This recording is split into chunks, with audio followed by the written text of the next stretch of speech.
Banks do not want to lend to churches. CEP has seen that and say, let us be the primary lender to churches because we understand their culture and their challenges, and we believe in that leadership. Church Extension Plan wanted to be a partner, not just a salesperson. Everyone on the team is committed to kingdom culture, to making sure that we're serving every one of our churches to the best that we can. Church Extension Plan found ways to come and become a partner with that church, a partner in ministry. CEP is willing to work through it, discuss it, allow the Holy Spirit to guide and to give comfort and direction. We want to use God's money to plant God's churches to do godly things, and that's where CEP comes in.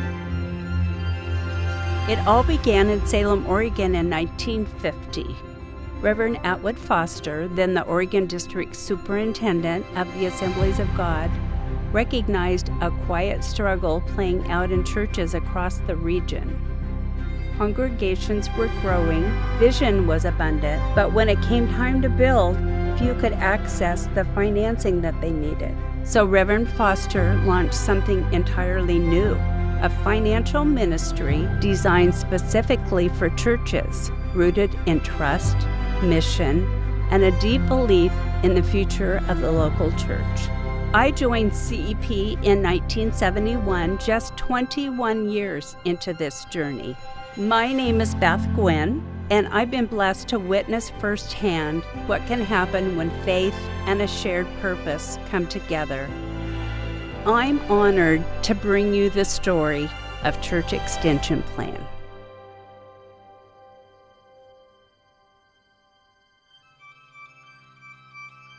I think for any organization, clarity on why you exist is where you have to start. If you want to create a family and a unity and a group of individuals working in the same direction, you have to give a why that they can believe in and buy in. But if you believe in something bigger than you, that you're part of that, you will push extra hard.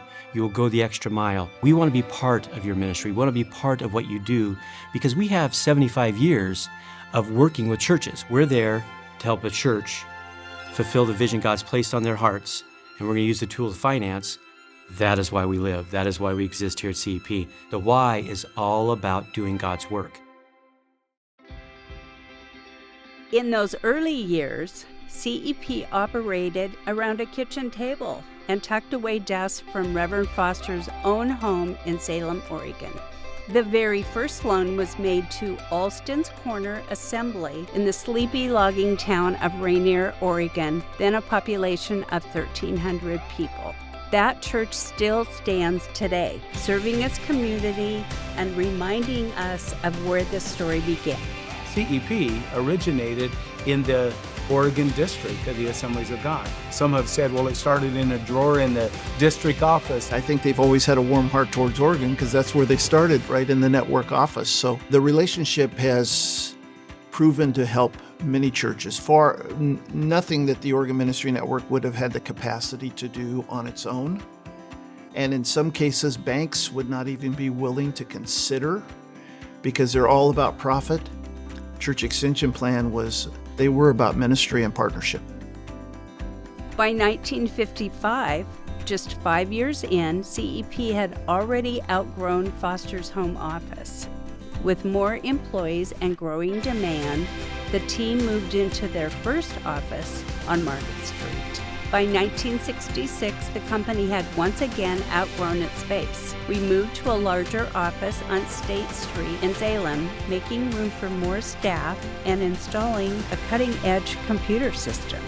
Around this time, CEP welcomed a new voice into its leadership ranks, Andy Davidson.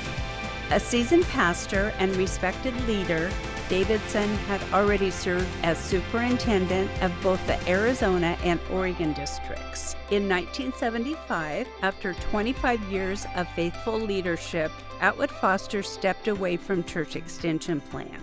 With deep roots in ministry and a clear sense of purpose, Davidson became CEP's second president, guiding the company into a new season. As CEP was growing under Andy Davidson, a future leader was on the horizon, working in the background, wholly unaware of this little company called Church Extension Plan and their imminent collision course. Pat Clements was working in the world of finance in San Francisco. It was there he developed the skills and discipline that would one day serve the church in unexpected ways. But God was calling him somewhere more meaningful. He eventually left the business world and became a pastor at Valley Christian Center in Dublin, California. That combination, a background of finance and a heart for the church, made him the right leader for CEP when the time came. Pat was not a single-dimension leader. His expertise was finances.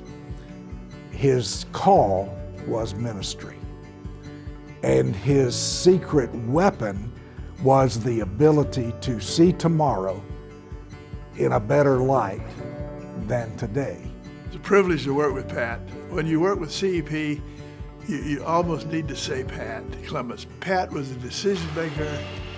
There were no gray areas with Pat. It was really black or white, and I like that about him. He could make a decision pretty quickly. He was organized. He was an executive-minded officer. I have found that to be true when I served on that board for that many years. When you look back, you see how God took all of these pieces and put them together.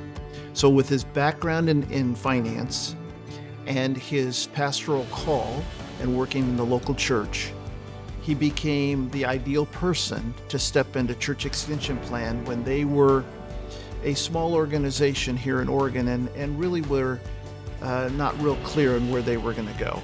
He was a visionary. I like to refer to CEP back in the early days as the Bailey Building and Loan Association from It's a Wonderful Life. Just this hole in the wall, just serving the local community.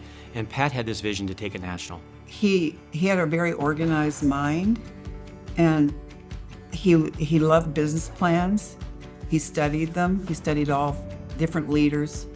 And I think we had maybe 8 districts at that point, but not all of them were that active. But he could see the vision of it expanding and growing, and he hit the door running when Andy finally left. He was ready. You know, he had his business plan together, and I'm going to do it.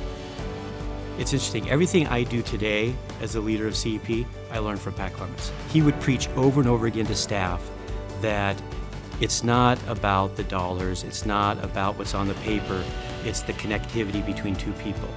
You build this organization through relationships, and that just stuck with me. Pat believed it. He created it here in CEP.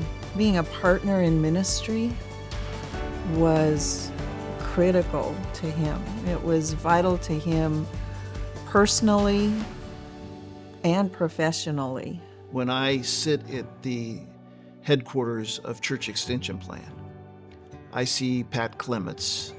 I see a man with vision, a man with intention, a man who was not just a daydreamer, but he was a divine dreamer.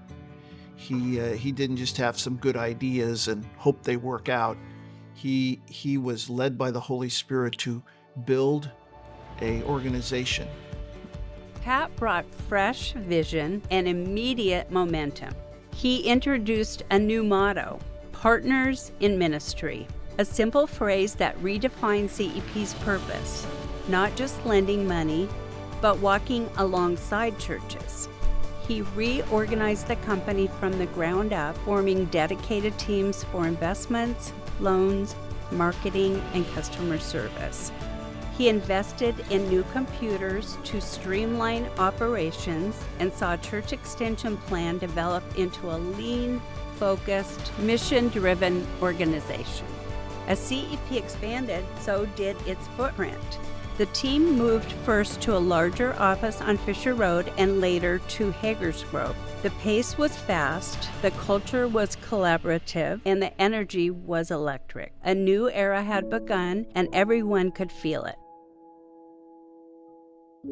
One of Pat's most intentional moves was to reach communities often overlooked by traditional lenders, especially Hispanic districts.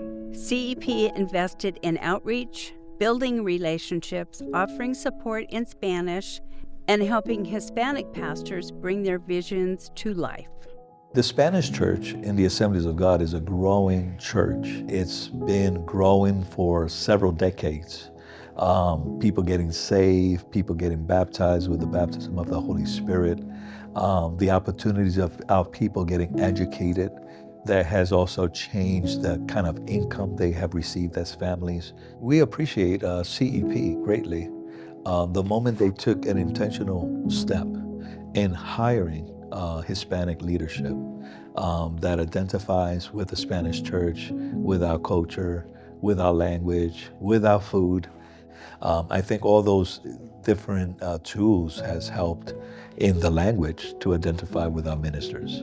CP has been an invaluable partner to FMD. They've just been so good at being able to service our unique community and our churches.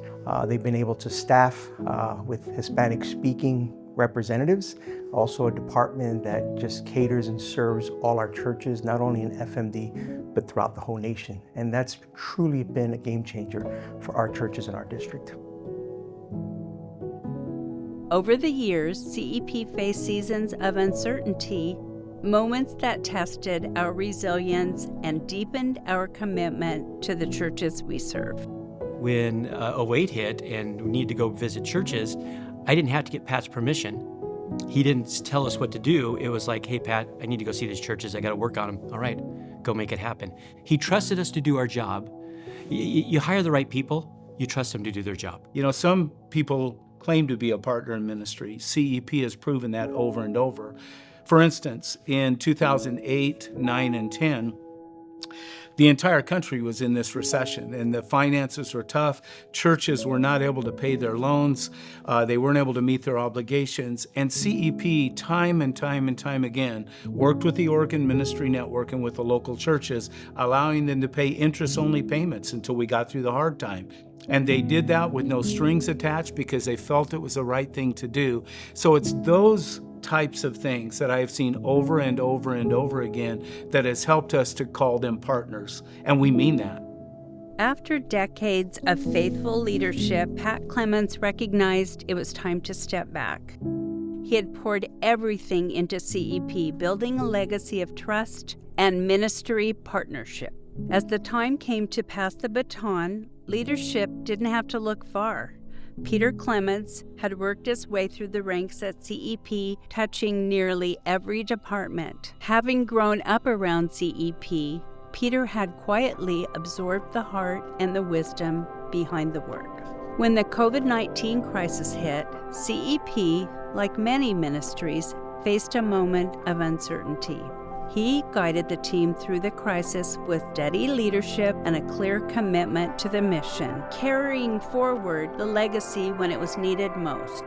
During that COVID season, we began to ask ourselves, what is God asking us to do to serve churches at this moment? We began to get phone calls from churches saying, we don't know if we're going to be able to pay our bills. We're concerned, we're not meeting, we're not taking offerings. Some churches were not prepared to go online. And our advice early on was, let's see how long this lasts. Do what you can. If you can make a payment, please do. If you can make a part of a payment, that's great, please do that. And if you can't make a payment, know that we will walk with you and check in every week, every month. And when we understand the full extent of what's happening here during COVID, then we will begin to make a plan to get you caught up and current. And I remember being in a meeting where we were a little concerned where this was all hitting ourselves.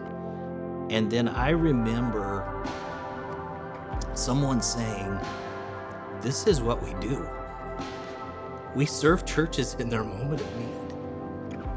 And it was a powerful moment that we all sat around going, yes, we were built for this. This was the aha moment that we all stopped worrying about what was going to happen in the world and saying, this is our moment to keep the doors open in these churches. And from that moment forward, I remember everybody rolled up their sleeves and we got to work. And we saw it as a joy to serve these pastors and encourage them. And we were praying for them on the phone. We were telling them, we're going to walk with you. Just keep meeting the needs in your community, doing what you do well. and doing what God's called you to do. We're going to do what God has called us to do. With the storms behind us and lessons learned, CEP entered a new season, one marked by record growth and renewed momentum.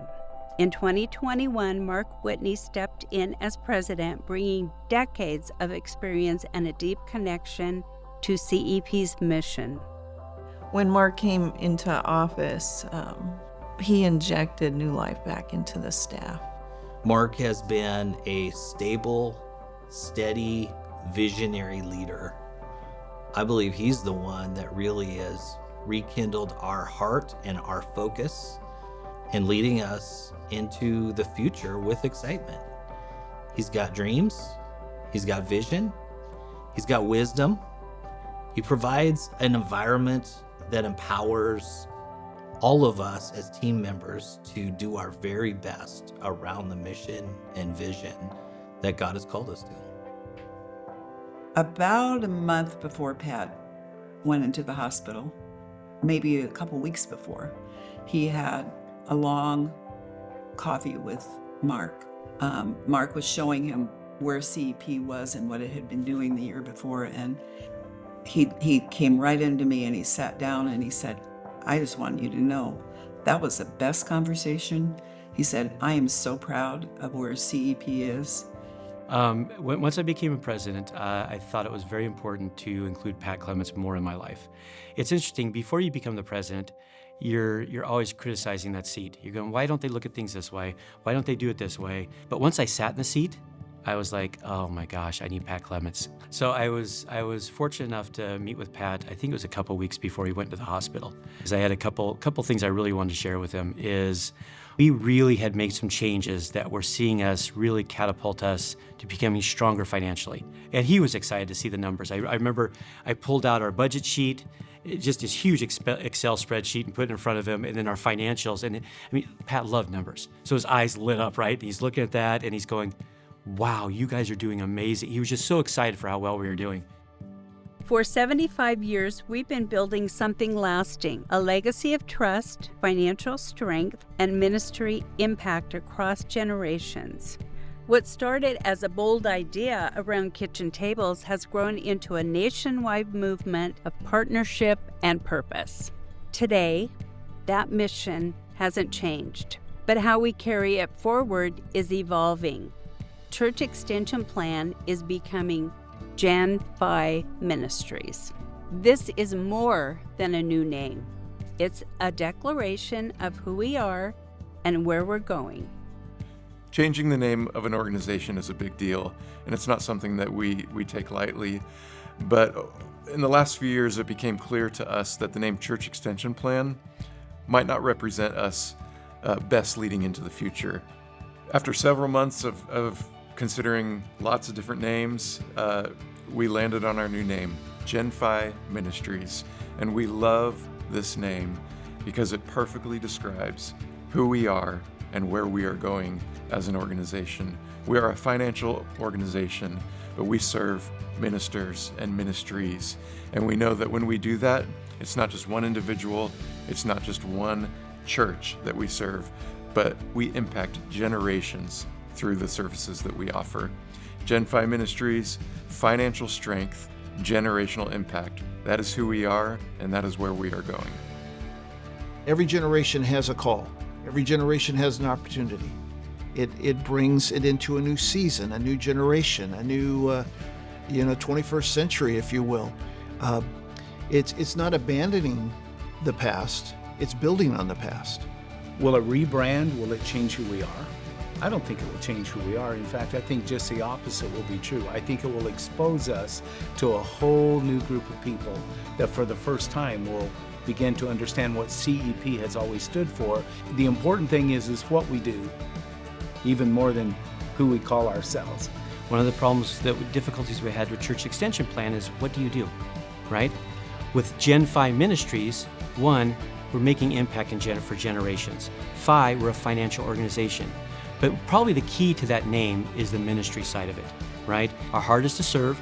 Our heart is to serve ministries, but not just serve ministries, but be a ministry. While many things here at GenFi may be changing and changing for the better, there are some core beliefs that we have that will not change. Our heart to serve pastors, our heart to serve churches, our heart to build relationships. We are more committed now than ever to continue to do our part, play our role, serve in the financial service arena, and support churches and pastors around this country. Pat Clements' vision has not changed and will not change. What changes perhaps is methods. Just like God never changes, but the methods he uses sometimes change. And we just have to look back and says those years were great years, but we're looking forward for newer experiences, and that this organization, CEP, which now is serving as GenFi Ministries, will impact not just the generation, but the world in which they will be serving. It is stronger now than it has ever been.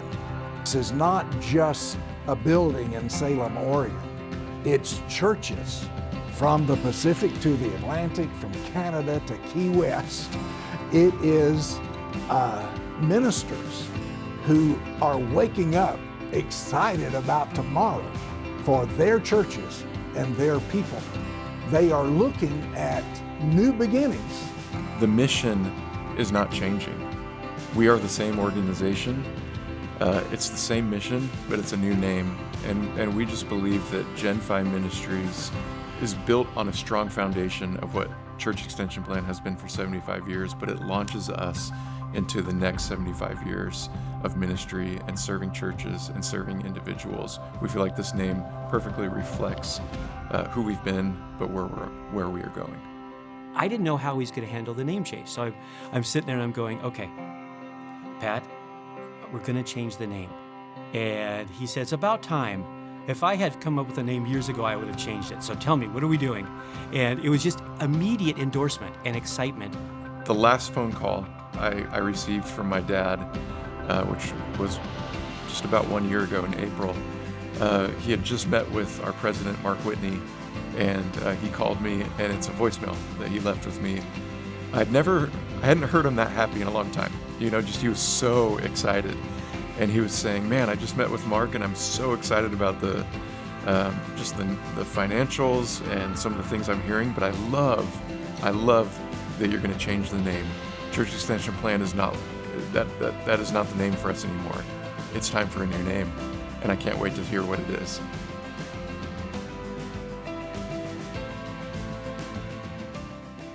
Through decades of change, growth, and challenge, one thing has remained steady: our commitment to the church.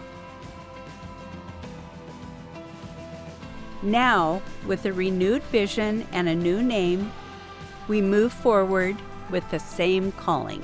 We're building the future on a strong foundation through financial strength and generational impact.